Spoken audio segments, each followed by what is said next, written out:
Hello दोस्तों, मेरा नाम है मालचंद कुमावत और हम देख रहे थे अपने भारत का भूगोल और उसमें अपन ने स्थिति और विस्तार वाला टॉपिक देख लिया है।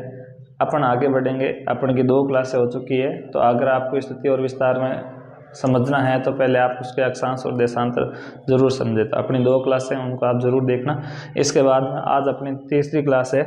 हम बात कर रहे थे भारत के भूगोल के बारे में, भारत का भूगोल।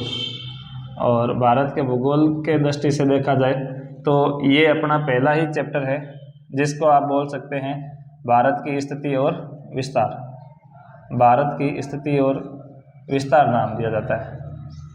भारत की स्थिति एवं विस्तार ये नाम मिलता है। इसमें आपको कौन से टॉपिक पढ़ने चाहिए, कौन सा नहीं पढ़ना चाहिए, वैसे देखा जाए तो भारत की स्थिति और विस्तार तो खूब ही लंबी चौड़ी है। अगर हम थोड़ा सा इनको ओवरऑल एनालिसिस करें तो आपको इसमें टॉपिक पढ़ना चाहिए कि भारत की ग्लोब के अंदर भारत में स्थिति कहाँ पर है, भारत की आकृति कैसी है। फिर आपको पढ़ना चाहिए भारत का क्षेत्रफल क्या है, भारत का क्षेत्रफल देखना चाहिए। भारत के क्षेत्रफल देखने के बाद में आपको देखनी चाहिए भारत की जनसंख्या। क्या देखना चाहिए? भारत की जनसंख्या।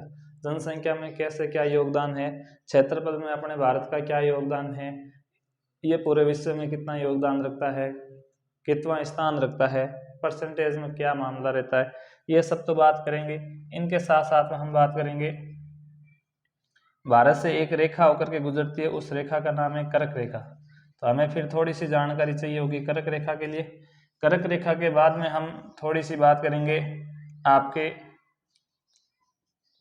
भारतीय मानक समय रेखा की। भारतीय मानक समय रेखा पर बात करेंगे।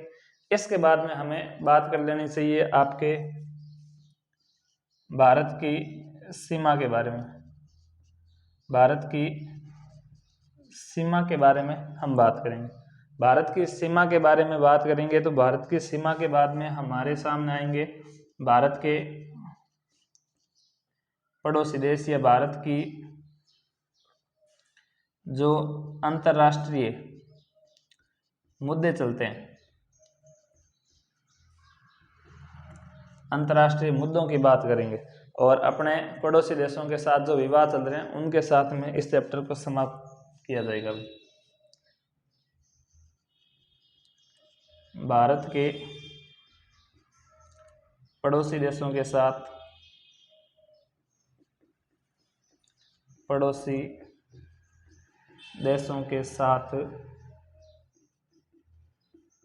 क्या विवाद है, इन विवाद के साथ में अपन इस चैप्टर को पूरा कर लेंगे। तो लगभग आपको ये इतने चैप्टर पढ़ने पड़ेंगे जिसमें भारत की स्थिति क्या होती है, आकृति क्या होती है, इन पर धीरे धीरे चर्चा करते हैं।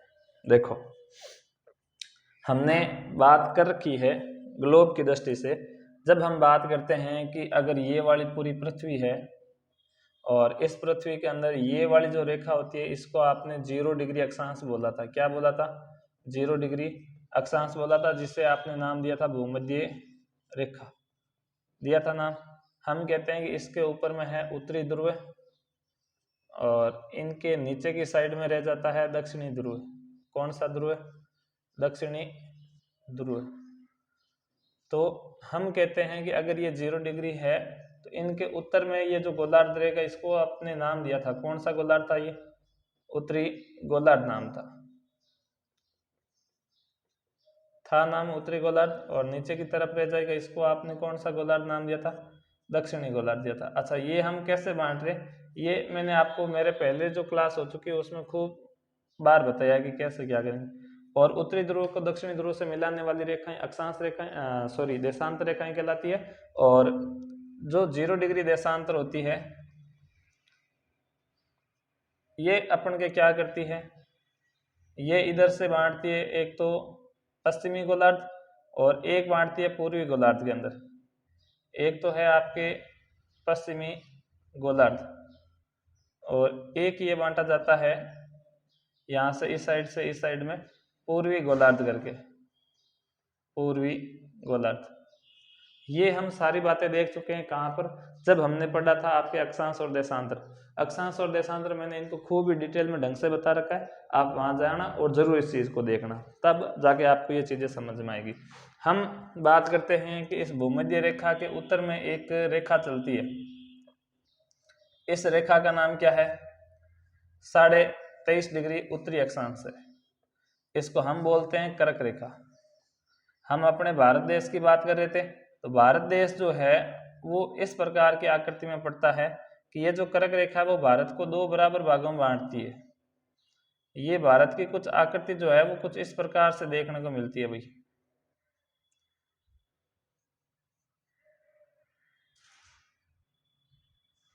ये कुछ भारत की आकृति आपको ऐसे देखने को मिलेगी और यहाँ इस प्रकार से हो जाएगी। तो पहले आता है कि भारत की स्थिति किस साइड में है भाई। भारत की स्थिति की बात की जाए तो भारत किस दिशा में देखने को मिलेगा आपको? तो भारत देखने को मिलता है आपके, इधर देखा जाए तो ये उत्तरी गोलार्ध में, इधर देखा जाए तो ये पूर्वी गोलार्ध में है ना, उत्तरी गोलार्ध में है। अगर केवल अक्षांश के हिसाब से बात की जाए तो उत्तरी गोलार्ध में, अगर हम केवल देशांतर के हिसाब से बात करेंगे तो ये पूर्वी गोलार्ध में। लेकिन हम जब बात करते हैं भारत की स्थिति किस दिशा में रहती है, तो हम इसको बोलते हैं ये उत्तर पूर्वी दिशा के अंदर है। किस दिशा में? ये उत्तर पूर्वी दिशा के अंदर है। ठीक है, यहाँ तक कोई दिक्कत? क्यों? क्योंकि अगर आप देखते हैं कि ये वाली दिशा उत्तर है, ये दक्षिण है, ये पूर्व है, और ये वाली दिशा अगर पश्चिम मानते हैं तो ये वाली दिशा कौन सी दिशा रह जाती है? उत्तर पूर्व दिशा रह जाती है। अपने भारत की स्थिति किस दिशा में रह जाती है? उत्तर पूर्व दिशा में रह जाती है। ठीक है, तो हम आगे बात करते हैं अपने भारत की साथ में जो आकृति बनती है। भारत की आकृति किस प्रकार की है? भारत की आकृति ये किस तरह से आपको देखने को मिलेगी? तो भारत की आकृति में आपको देखने को मिलेगा जिस प्रकार से, अगर हम भारत को बेसिकली थोड़ा बहुत बनाना चाहें तो ये आपके मिलती है आपके चतुष्कोणीय आकृति में। अभी हम बात करेंगे चतुष्कोणीय आकृति में कैसे हुआ। भारत की जो आकृति है वो कैसी है? चतुष्कोणीय है, या आप कह सकते हैं कि चतुर्भुजाकार है। कैसी आकृति मिलेगी आपको? चतुष्कोणीय या चतुर्भुजाकार आकृति मिलेगी। ठीक है, इस पर भी धीरे धीरे चर्चा करेंगे। यहाँ पर अपन के एक चैप्टर और रह जाता है जो वेरी इंपॉर्टेंट है। इसके नंबरिंग में मैंने थोड़ी सी गलती कर दी, यहाँ नंबर 2 आप चैप्टर डालना भारत का विस्तार। और विस्तार में एक तो विस्तार होता है अक्षांशीय विस्तार और एक विस्तार होता है आपके देशांतरीय विस्तार। अक्षांशीय और देशांतरीय विस्तार की चर्चा करते हैं। ठीक है, तो ये नंबर 3 मान लेना, ये नंबर 4 है, ये नंबर 5 है, ये नंबर 6 है, ये नंबर 7 हो जाएगा, ये नंबर 8 हो जाएगा और ये नंबर 9 हो जाएगा। हम बात करेंगे भारत के अब अक्षांशीय और देशांतरीय विस्तार के बारे में। ठीक है, तो आपको अगर नोट डाउन करना है तो कीजिए इसको,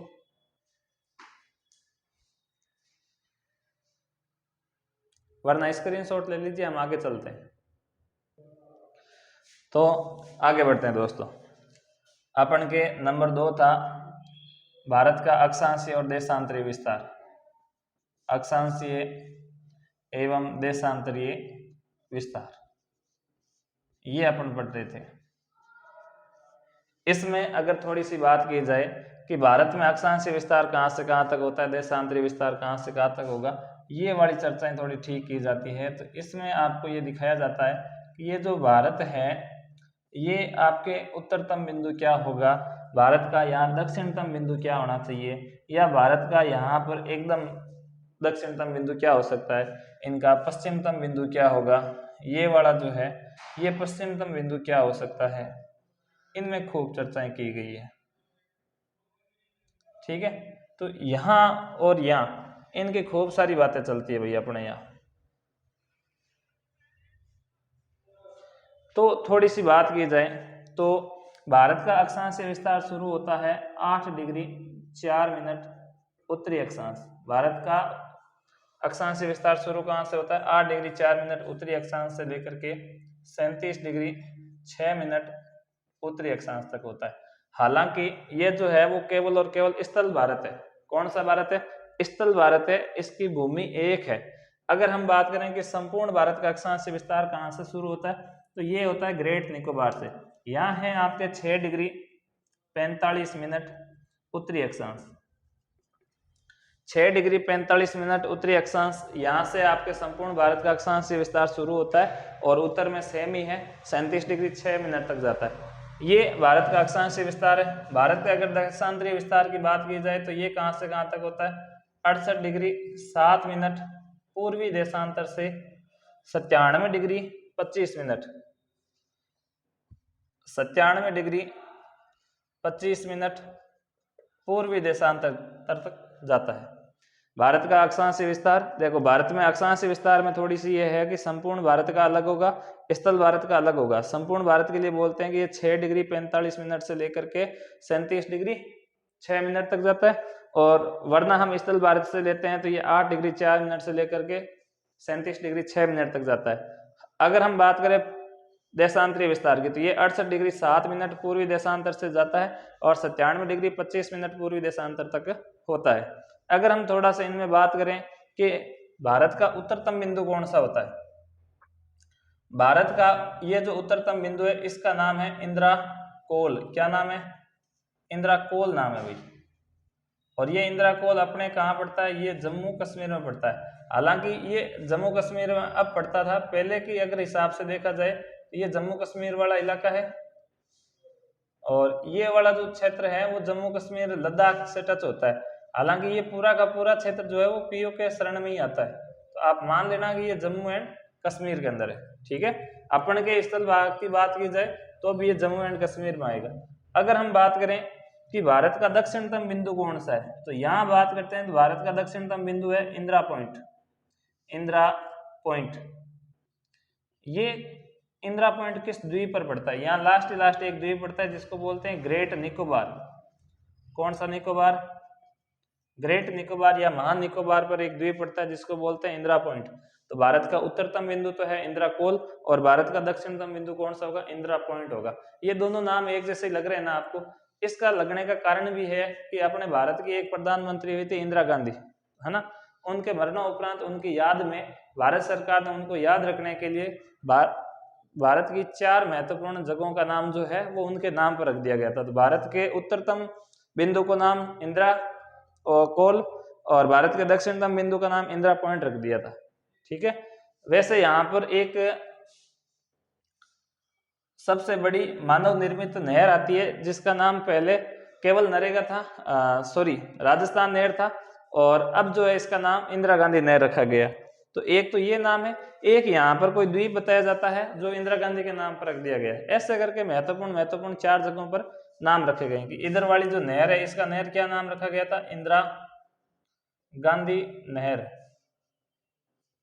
अब ये जो है वो पंजाब से शुरू होती है और राजस्थान में बहती है। राजस्थान के पश्चिमी राजस्थान मरुस्थलीय भागों के अंदर बहती है और कहते हैं कि ये पूरे एशिया की सबसे बड़ी मानव निर्मित नहर है। इनके बारे में भी चर्चा करते हैं, तो आपको थोड़ा सा ये ध्यान रखना है कि दोनों नाम एक जैसे कैसे लग रहे हैं, है ना? तो यहाँ थोड़ा सा बात करें कि सर इनका नाम और भी था क्या कुछ? बिल्कुल था। इंदिरा पॉइंट का पहले नाम था पिगमेलियन पॉइंट। पिगमेलियन पॉइंट नाम था। पिगमेलियन पॉइंट भी बोलते हैं इसको, पहले पार्सन पॉइंट भी बोलते हैं, पार्सन पॉइंट भी बोला जाता था। ठीक है, ये कौन से की बात होती है? तो हम अगर इनको शामिल करना चाहे तो हम इसको बात शामिल करेंगे संपूर्ण भारत में। संपूर्ण भारत का दक्षिणतम बिंदु कौन सा होगा? संपूर्ण भारत का दक्षिणतम बिंदु, तब हम ये नाम लेंगे इंदिरा पॉइंट। अगर हमें पूछ लिया जाए कि स्थल भारत का दक्षिणतम बिंदु कौन सा है, तो ये यहाँ पड़ता है और इसका नाम है कन्याकुमारी। क्या नाम पड़ता है? कन्याकुमारी नाम पड़ता है। कन्याकुमारी कहाँ पड़ता है? तमिलनाडु के अंदर। कहाँ है कन्याकुमारी? पड़ता है तमिलनाडु के अंदर। क्या इसको कन्याकुमारी बोलते हैं? इसका पहले भी कोई नाम था क्या? बिल्कुल पहले इसका नाम मिलता है। इसका पहले नाम मिलता था केप ऑफ कैमोरिन। इसका मैं यहाँ लिख देता हूँ नाम, केप ऑफ कैमोरिन, या इसको कैप कैमोरिन भी बोला जाता था। इंग्लिश वर्जन नेम है केप कैमोरिन। ये इंग्लिश जो है वो अगर समुद्र के अंदर किसी भी स्थल भाग की आकृति अगर कुछ इस प्रकार की दिख जाती है तो उसको वो बोलते थे केप, है ना, cape of goodwill, cape of Comorin, इस प्रकार के नाम मिलते हैं। ये कैमोरिन अपने यहाँ के स्थानीय नाम है, इसी से नाम पड़ा अपने कन्याकुमारी। और अपन के यहाँ पीओके के क्षेत्र के बाद में यहाँ अपने जो क्षेत्र पड़ता है वो जम्मू कश्मीर ही है ना। तो जम्मू कश्मीर से लेकर कन्याकुमारी तक जो है कहते हैं भारत एक है, ठीक है, कश्मीर से लेकर कन्याकुमारी, है ना। वो एक शायद चेन्नई एक्सप्रेस के अंदर सॉन्ग भी है ना कि कश्मीर में कन्याकुमारी तू, है ना, मिल जाए तो जोड़ी बेचारी होगी। तो उन्होंने भी बताया है कि ये भारत की क्या है, जियोग्राफी है कि कश्मीर से लेकर कन्याकुमारी तक भारत एकदम एक है, सिंगल है, यहाँ बीच में किसी भी प्रकार का विभाजन नहीं है। जबकि उन्होंने इंदिरा पॉइंट या पिग्मेलियन पॉइंट का नाम नहीं लिया था, वहां पर क्या है, द्वीप की स्थिति है वो भारत से अलग है।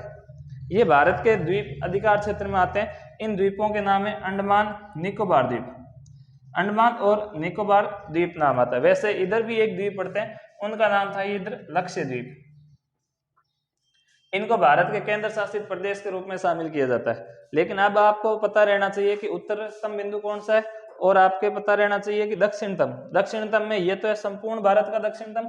और अगर इनके बारे में पूछ लिया जाए तो ये होता है स्थल भारत का दक्षिणतम बिंदु कौन सा होगा, स्थल भारत का दक्षिणतम बिंदु, ये थोड़ा सा आपको ध्यान रखना पड़ेगा, ठीक है। ये स्थल भारत का है, ये संपूर्ण भारत का है।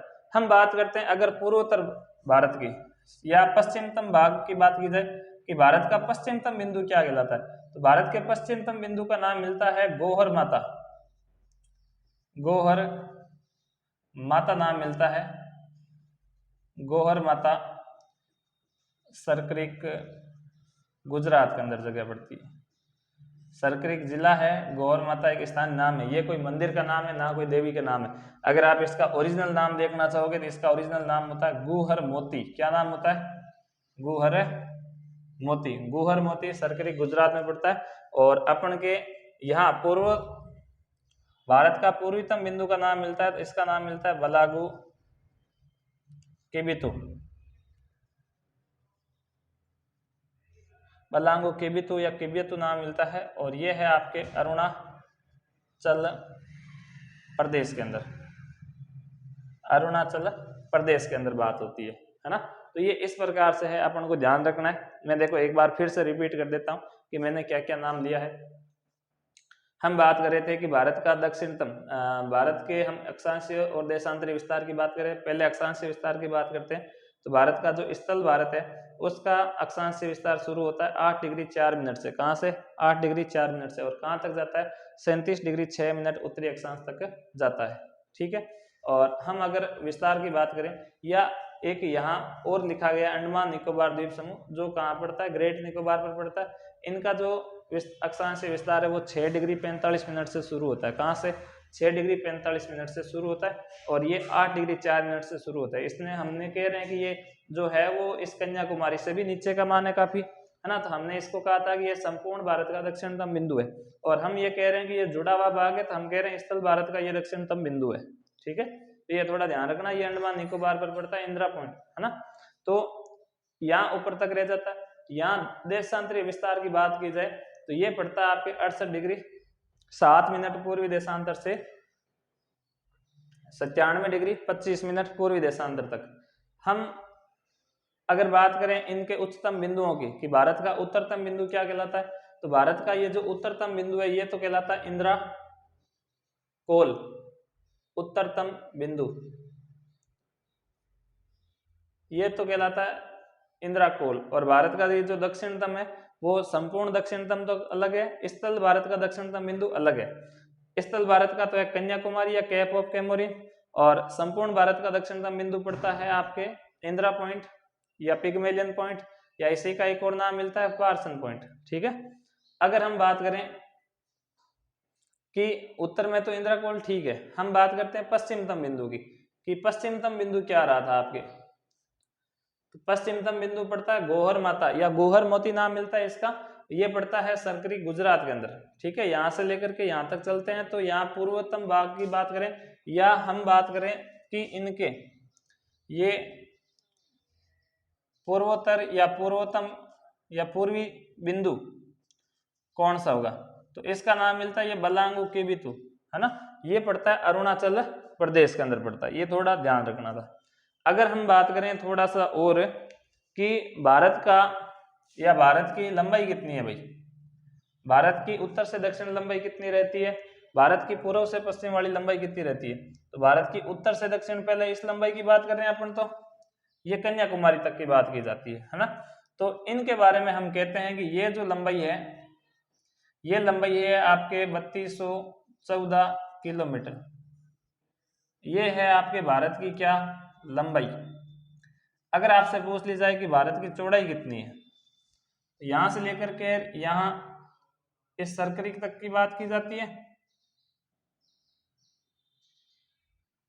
तो ये लंबाई की जगह, अब लंबाई तो है 3214, तो चौड़ाई से कम होनी चाहिए।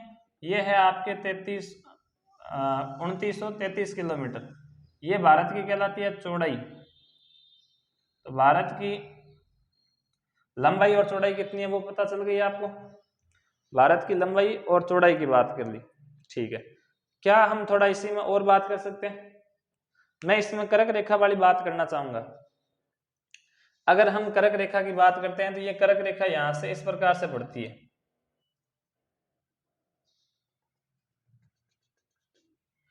इस प्रकार से जो है वो कर्क रेखा बढ़ती है। और कर्क रेखा आप जानते हैं कि कितनी कहलाती है, ये कर्क रेखा कहलाती है आपके 23.5 डिग्री उत्तरी अक्षांश है, और 23.5 डिग्री उत्तरी अक्षांश है। तो इस रेखा का नाम क्या मिलता है, इस रेखा का नाम मिलता है कर्क रेखा। क्या नाम मिलता है, कर्क रेखा नाम मिलता है। इस कर्क रेखा पर अपने भारत के कितने राज्य हैं, तो एक तो अपने पड़ता है ये पूरा का पूरा क्षेत्र, और इस क्षेत्र को बोलते हैं गुजरात। क्या बोलते हैं, गुजरात बोलेंगे। एक तो ये पड़ जाता है अपने गुजरात वाला क्षेत्र। अगर एक और बात की जाए तो एक ये रह जाएगा आपके राजस्थान, क्योंकि राजस्थान वाला ये थोड़ा सा इलाका जो है वो इससे टच होता है, नीचे से होके गुजरती है, तो ये राजस्थान भी इसी में शामिल है। राजस्थान के बाद में ये मध्य प्रदेश में खूब भी चलती है, मध्य प्रदेश के बाद में छत्तीसगढ़ है, यहाँ ये रहा छत्तीसगढ़। छत्तीसगढ़ के बाद में इधर ऊपर की तरफ रह जाता है झारखंड ना, झारखंड भी चलता है, छत्तीसगढ़ भी चलता है, और यहाँ ये जो क्षेत्र पड़ जाता है इसको बोलते हैं वेस्ट बंगाल, पश्चिम बंगाल बोलते हैं। क्या बोलते हैं इसको, पश्चिम बंगाल बोला जाता है। तो एक तो ये पढ़ते हैं अपने पूर्वोत्तर भारत में, ये दो पढ़ते हैं, है ना। एक का नाम क्या है, एक का नाम है इधर वाले का त्रिपुरा, और एक का नाम है मिजोरम। मणिपुर नहीं है, मिजोरम है, ध्यान रखना, ठीक है। तो एक तो गुजरात, राजस्थान, मध्य प्रदेश, छत्तीसगढ़, झारखंड, पश्चिम बंगाल, त्रिपुरा और मिजोरम। टोटल कितने हो गए, 8 हो गए। कितने हो गए, देखो 1 2 3 4 5 6 7 8, इनमें से ये जो 2 है इनको बोला जाता है पूर्वोत्तर राज्य। क्या बोलते हैं, ये पूर्वोत्तर राज्य, ये पूर्वोत्तर भारत के राज्य। इधर जो स्टेट पड़ते हैं इसको 7 सिस्टर स्टेट बोला जाता है, 7 बहनों वाला राज्य बोला जाता है। तो अपन के इधर वाले 6 रह जाते हैं, इधर वाले 2 राज्य रह जाते हैं, ठीक है। ये थोड़ा सा आपको ध्यान रखना चाहिए था। थोड़ा सा और बढ़े आगे, है ना। इसी मैप के अंदर थोड़ी और बात की जा सकती है क्या, इसी मैप के अंदर अगर आप थोड़ी सी और बात कर सकते हो, तो एक यहाँ पर जगह पड़ती है, यहाँ एक पूर्वी देशांतर गुजरता है ना। और इस पूर्वी देशांतर का क्या नाम होगा, एक मिनट, मैं थोड़ा सा इसको रब करता हूं वरना ये सारे एक साथ मिक्स हो जाएंगे आपके।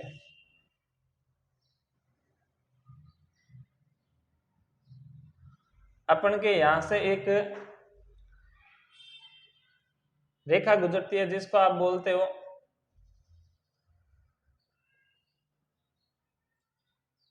भारतीय मानक समय रेखा। और भारतीय मानक समय रेखा जो है किसको बोला जाता है, 82.5 डिग्री पूर्वी देशांतर, ये बोलाई जाती है।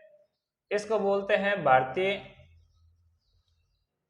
मानक समय रेखा, भारतीय मानक समय रेखा नाम दिया जाता है। भारतीय मानक समय रेखा कौन सी होती है, 82.5 डिग्री पूर्वी देशांतर को बोलते हैं, थोड़ा ये ध्यान रखना, ठीक है। अपन के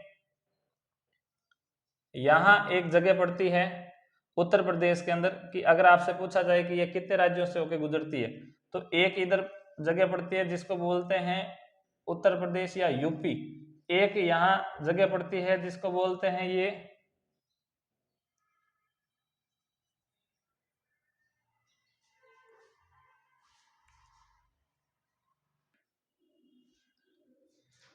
यहाँ, ये जो एक जगह पड़ती है इस राज्य का नाम था उत्तर प्रदेश, और यहाँ अपने एक बीचों बीच में एक जगह पड़ती है, इसका नाम था मध्य प्रदेश। इधर मध्य प्रदेश के एक जस्ट नीचे पड़ता था, उसको हमने बोला था नाम छत्तीसगढ़।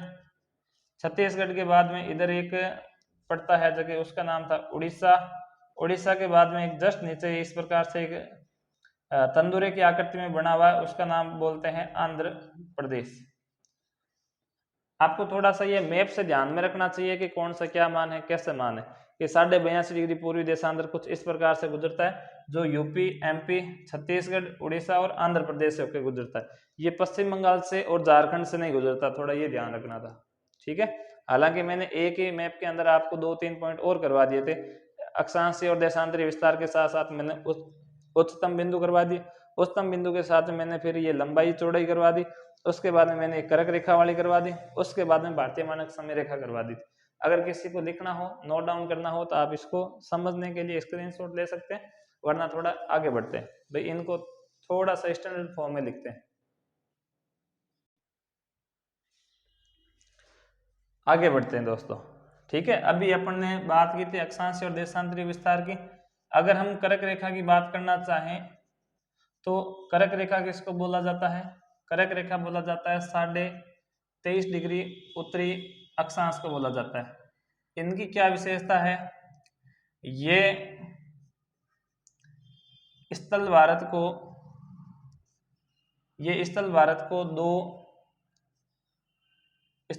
को दो बराबर भागों में विभाजित करता है। दो बराबर भागों में विभाजित करती है। कौन करती है? कर्क रेखा करती है, ठीक है। अगर हम दो बराबर भागों में विभाजित करती है उस रेखा का नाम है कर्क रेखा, तो फिर वो भारत के नाम क्या रहेंगे? भारत के नाम रह जाते हैं कि एक तो देखो ये कुछ इस प्रकार से है,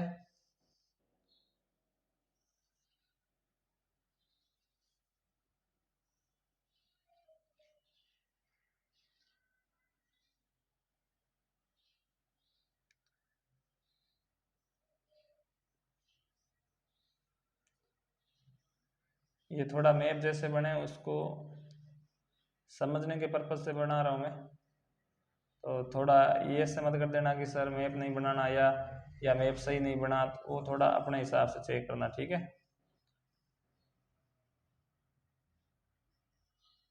मैं आपको ओवरऑल केवल बताना चाह रहा हूँ कि इसमें जो है वो कर्क रेखा का मान कैसे गुजरता है। ये कर्क रेखा है ना, ऐसे गुजरती है। तो एक तो उत्तर में रह जाता है भारत, इसको अपन ने बोल दिया था उत्तरी भारत बोलते हैं, और नीचे जो रह गया उसको दक्षिणी भारत बोलते हैं, दक्कन भारत बोलते हैं, ठीक है। इंग्लिश में इसको बोलते हैं साउथ इंडिया।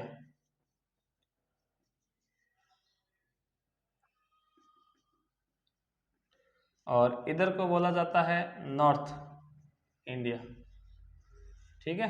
तो साउथ इंडिया जो है वो फिल्मों में एक्शन के मामले में खूब अधिक जाना जाता है, वो आप लोग भी जानते हो। तो ये दो बराबर भाग कौन से होते हैं? एक तो होते हैं उत्तरी भारत, कि दो बराबर भागों में बांटता है, तो एक उत्तरी भारत है और एक इसको बोला जाता है दक्षिणी भारत।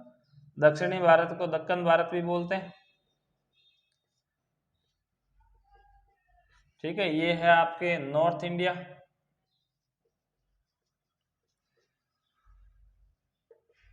और ये है आपके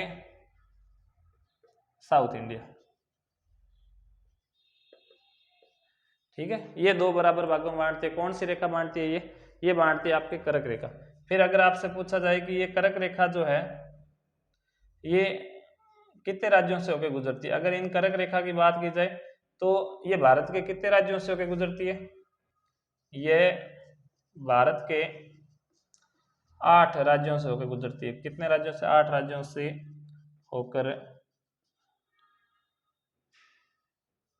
8 राज्यों से होकर गुजरती थी,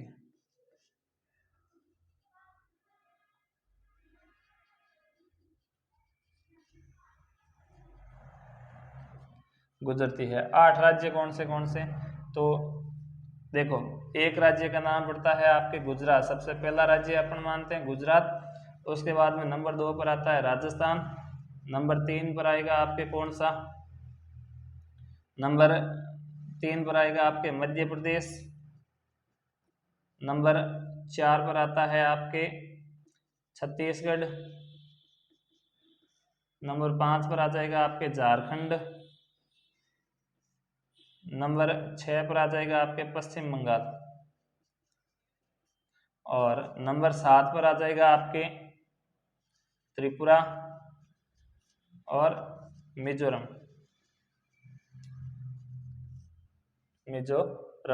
इसमें से अपने ये वालों की बात कर ली थी कि ये 7 सिस्टर स्टेट है, तो इनको बोला जाता है पूर्वोत्तर या पूर्वोत्तर राज्य बोलते हैं इनको, ठीक है, पूर्वोत्तर स्टेट बोला जाता है इनको। तो ये आपके ध्यान रखना, ये प्रायद्वीपीय पठार में मिलते हैं, और ये आपके इधर जो पूर्वोत्तर हिमालय उसमें शामिल होते हैं, तो इसको 7 सिस्टर नाम दिया जाता है, ठीक है। तो थोड़ा सा ये है, आप इनको नोट डाउन कर सकते हो या स्क्रीनशॉट ले सकते हो। अपन आगे चलते हैं। अगर आपसे वैसे कोई पूछ ले कि इस कर्क रेखा की टोटल लंबाई कितनी होती है, इस कर्क रेखा की कुल लंबाई की बात की जाती है, कुल लंबाई की है आपके 40,096.6 वर्ग किलोमीटर, वर्ग नहीं है, ये केवल किलोमीटर में, ठीक है। लंबाई की बात करते हैं तो लंबाई ये इक्वल रह जाती है, ठीक है। ये कुल ही है कि पूरी पृथ्वी पर जब बेल्ट बनता है तो ये कितनी रह जाती है, उसमें से भारत में कितनी रहती है आप निकाल सकते हैं कि भारत में कितनी रहेगी। भारत का देशांतरी विस्तार निकाल करके निकाली जा सकती है, और जब आप इस प्रकार से भारत की निकालोगे तो आपके भारत का मान कितना आएगा,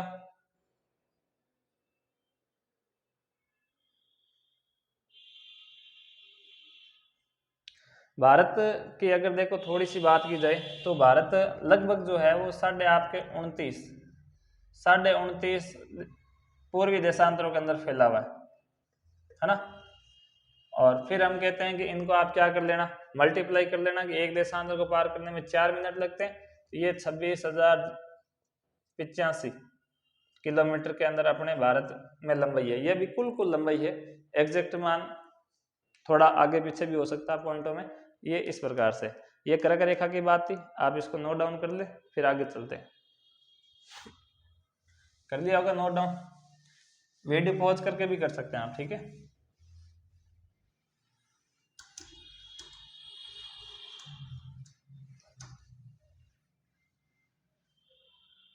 आगे बढ़ते हैं। अपन ने बात की थी भारतीय मानक समय रेखा की,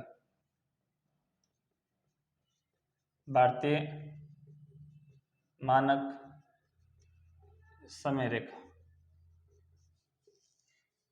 अब यह है आपके 82.5 डिग्री पूर्वी देशांतर को बोलते हैं, ध्यान रखना।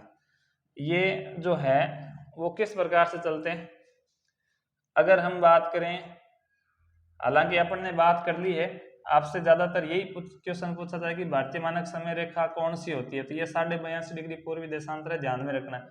ये भारत के कितने राज्यों से होकर गुजरती है, तो ये 5 राज्यों से होकर गुजरती है, 5 राज्यों से होकर गुजरती है।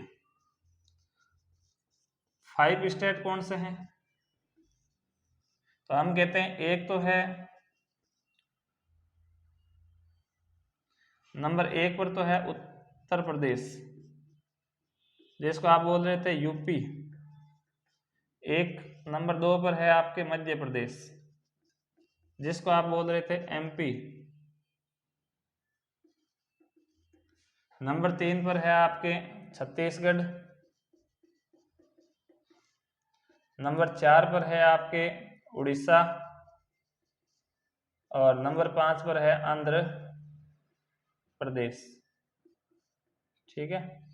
तो इसको आंध्र प्रदेश मान देते हैं, और इसको क्या बोलेंगे, उड़ीसा, और इसको छत्तीसगढ़ बोल सकते हैं, छत्तीसगढ़, है ना। तो ये 5 राज्यों से होके चलती है। इनको अगर नोट डाउन करना हो तो करें, फिर आगे बढ़ते हैं भैया अपन।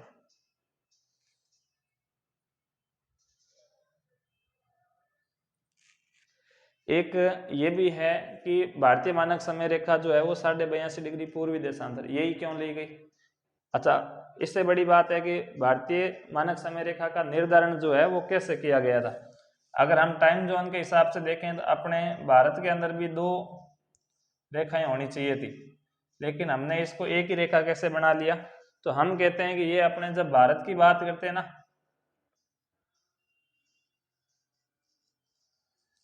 हम कुछ इस प्रकार से अपने भारत की बात करते हैं।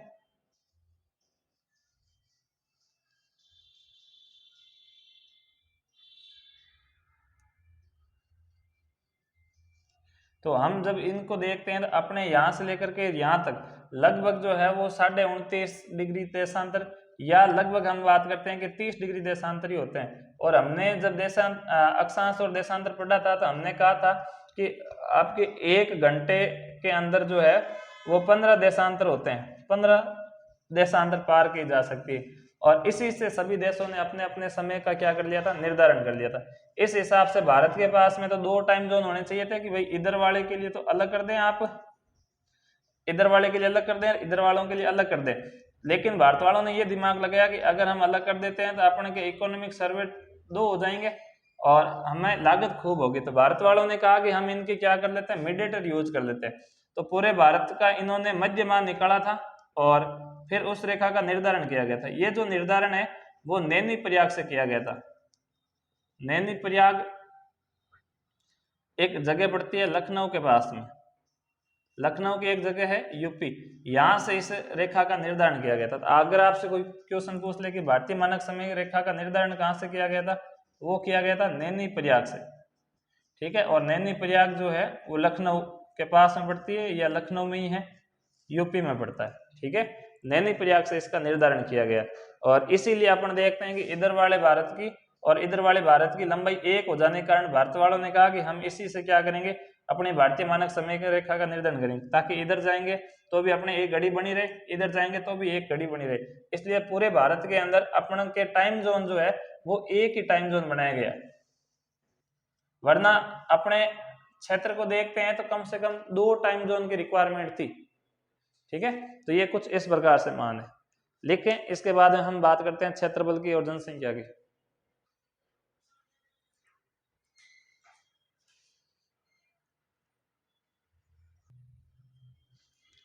आप इसको नोट डाउन कीजिए और ये क्लास हम यहीं पूरा करते हैं, मिलते हैं नेक्स्ट क्लास के अंदर, यहीं से शुरू करेंगे। ठीक है, तो तब तक के लिए बाय।